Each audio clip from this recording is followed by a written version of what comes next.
Assalamualaikum warahmatullahi wabarakatuh. Hai kawan, jumpa lagi dengan saya Nur Halim.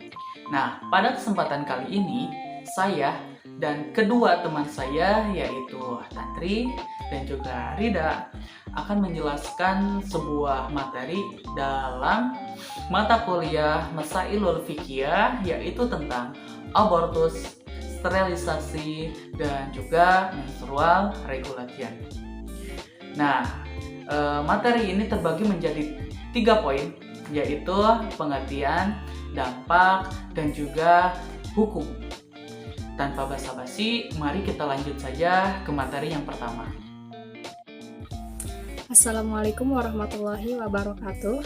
Kenalkan, saya Tante Dwi Melani dari kelompok 2. Di sini saya akan menjelaskan mengenai definisi abortus, menstrual regulation, dan sterilisasi. Untuk yang pertama mengenai abortus dalam bahasa Inggris disebut abortion, berasal dari bahasa Latin yang berarti gugur kandungan atau keguguran. Jadi, abortus adalah suatu perbuatan untuk mengakhiri masa kehamilan dengan mengeluarkan janin dari kandungan sebelum janin itu hidup di luar kandungan ibu. Untuk yang kedua, sterilisasi. Mengenai sterilisasi adalah memandulkan lelaki atau perempuan dengan jalan operasi pada umumnya agar tidak dapat menghasilkan keturunan, dan ini bersifat selamanya atau permanen. Untuk yang ketiga mengenai menstrual regulation. Istilah ini berasal dari bahasa Arab dan menurut dokter Arab menjadi istilah wasail al-ijhad, yaitu cara pengguguran kandungan yang masih muda. Nah, di sisi lain, secara istilah, menstrual regulation adalah pengaturan menstruasi atau datang bulan, tetapi dalam prakteknya dilakukan pemeriksaan laboratorius, dan jika ternyata positif hamil dan mulai mengandung, kemudian ia minta dibereskan janinnya itu. Maka jelaslah menstrual regulation dan abortus itu merupakan abortus provocatus criminalis, sekalipun dilakukan oleh dokter. Karena itu, abortus dan menstrual regulation hakikatnya adalah pembunuhan janin secara terselubung. Nah, materi yang selanjutnya adalah dampak dari abortus, sterilisasi, dan juga menstrual regulation.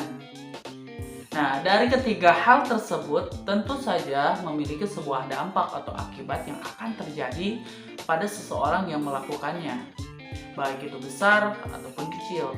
Nah, ini semua sangatlah berbahaya jika dilakukan oleh seseorang yang bukan ahlinya. Bahkan sering sekali terjadi sebuah tragedi kematian yang diakibatkan dari pendarahan yang terus-menerus dan juga infeksi pada saat melakukan ketiga hal tersebut.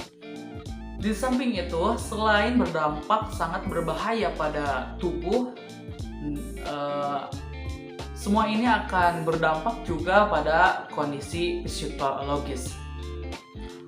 Baik itu sebuah perasaan yang sedih karena kehilangan bayi atau janin dalam kandungannya, atau beban batin akibat timbulnya perasaan yang bersalah dan juga penyesalan yang dapat mengakibatkan sebuah depresi. Nah, oleh karena itu dapat saya simpulkan berbagai dampak yang akan terjadi bila kita melakukan abortus, sterilisasi, dan juga menstrual regulation. Nah, ya, dampak yang pertama adalah efek jangka pendek. Nah, dalam efek jangka pendek ini menjadi beberapa hal. Yang pertama, rasa sakit yang instan atau pada saat itu. Jadi, rasa sakit yang amat sakit. Yang kedua, terjadi kebocoran uterus. Yang ketiga, pendarahan yang banyak. Lalu infeksi. Selanjutnya adalah bagian bayi yang tertinggal di dalam, bisa saja shock atau koma, merusak organ tubuh dan juga dapat menimbulkan kematian. Nah, dan yang kedua, efek dari jangka panjang.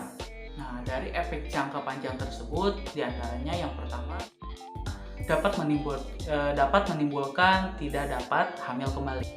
Lalu dapat terjadi sebuah keguguran kandungan. Lalu kehamilan tubal. Lalu kelahiran prematur. Lalu gejala peradangan di bagian pelvis dan histerektom. Assalamualaikum warahmatullahi wabarakatuh. Saya Rida Samrotul Fuada. Di sini saya akan melanjutkan materi dari pemateri sebelumnya, yaitu mengenai hukum abortus, hukum sterilisasi, dan hukum menstrual regulation.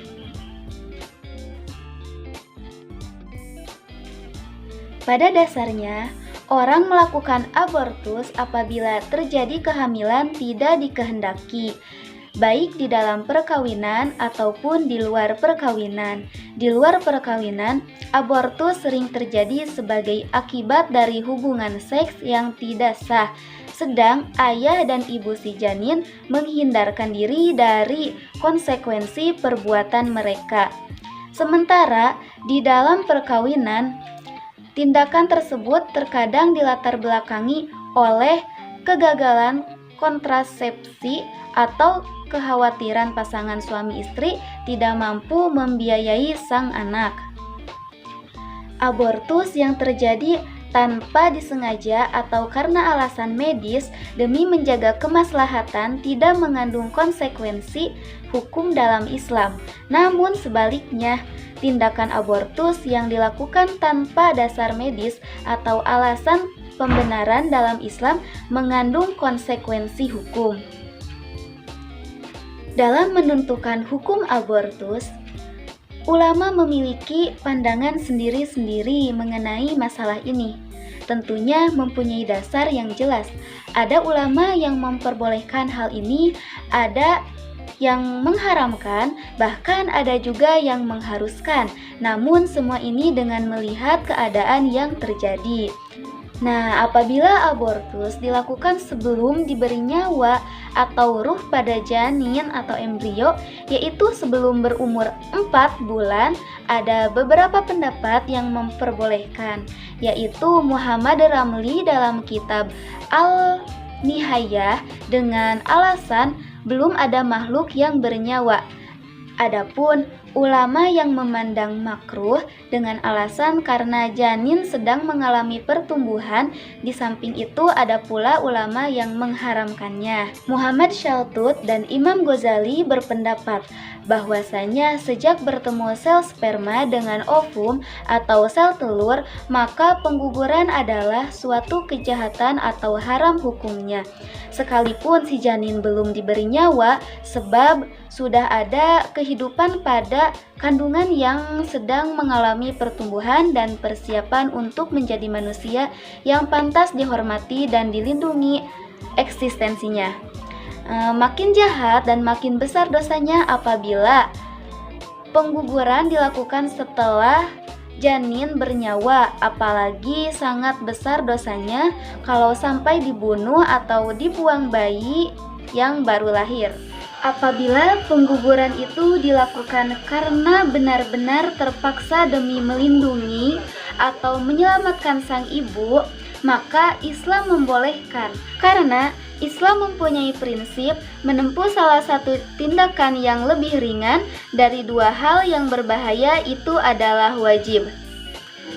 Jadi dalam hal ini Islam tidak membenarkan tindakan menyelamatkan janin dengan mengorbankan si calon ibu, karena eksistensi si ibu lebih diutamakan mengingat si ibu merupakan tiang atau sendi keluarga dalam rumah tangga, dan dia telah mempunyai beberapa hak dan kewajiban baik terhadap Tuhan maupun terhadap sesama makhluk. Berbeda dengan si janin, ia belum mempunyai hak seperti waris dan juga belum mempunyai kewajiban apapun. Materi yang kedua yaitu hukum sterilisasi. Nah, pada dasarnya syariat Islam tidak membenarkan usaha pengaturan kehamilan dengan cara sterilisasi karena akan menimbulkan ketidakmampuan menurunkan keturunan. Melakukan sterilisasi diharamkan oleh syariat Islam. Namun, Islam tidak menutup kemungkinan membolehkan sterilisasi bila suatu keluarga memiliki alasan yang dapat dibenarkan oleh kesehatan demi kesehatan keluarga, terutama ibu dan anak, serta adanya kekhawatiran kesehatan jiwa berdasarkan keterangan dokter yang dapat dipercaya. Dalam keadaan seperti itu, dibenarkan menghindari terjadinya kehamilan, dan jika hal itu berlangsung terus, ketika hamilnya akan dapat membahayakan ibu atau anak. Pemandulan yang dibolehkan dalam ajaran Islam adalah yang bersifat berlaku pada waktu-waktu tertentu saja. Menurut istilah agama, bukan yang bersifat selama-lamanya.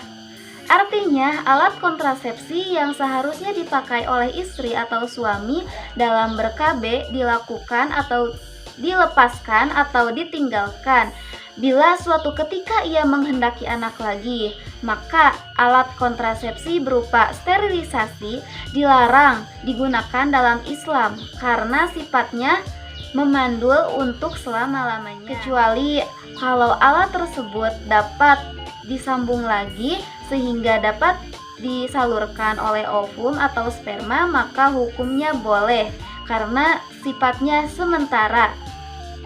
Tapi kalau kondisi kesehatan istri atau suami yang terpaksa sehingga dilakukan hal tersebut, menurut hasil penyelidik seorang dokter yang terpercaya, baru dibolehkan melakukannya karena dianggap darurat menurut Islam. Melakukan sterilisasi untuk mempertahankan jiwa dan menjaga keselamatan ibu dan anak diperbolehkan karena hal itu merupakan kebutuhan pokok manusia dan darurat sifatnya.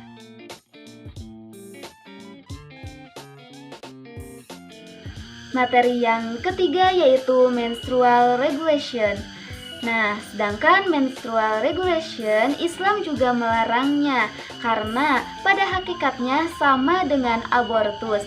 Keduanya sama-sama merusak atau menghancurkan janin calon manusia yang dimuliakan Allah Subhanahu wa Ta'ala, karena ia berhak dan lahir dalam keadaan hidup sekalipun eksistensinya hasil dari hubungan yang tidak sah. Sebab menurut Islam bahwa setiap anak lahir dalam keadaan suci atau tidak berdosa. Nah, itulah tadi materi terakhir mengenai abortus, sterilisasi, dan menstrual regulation.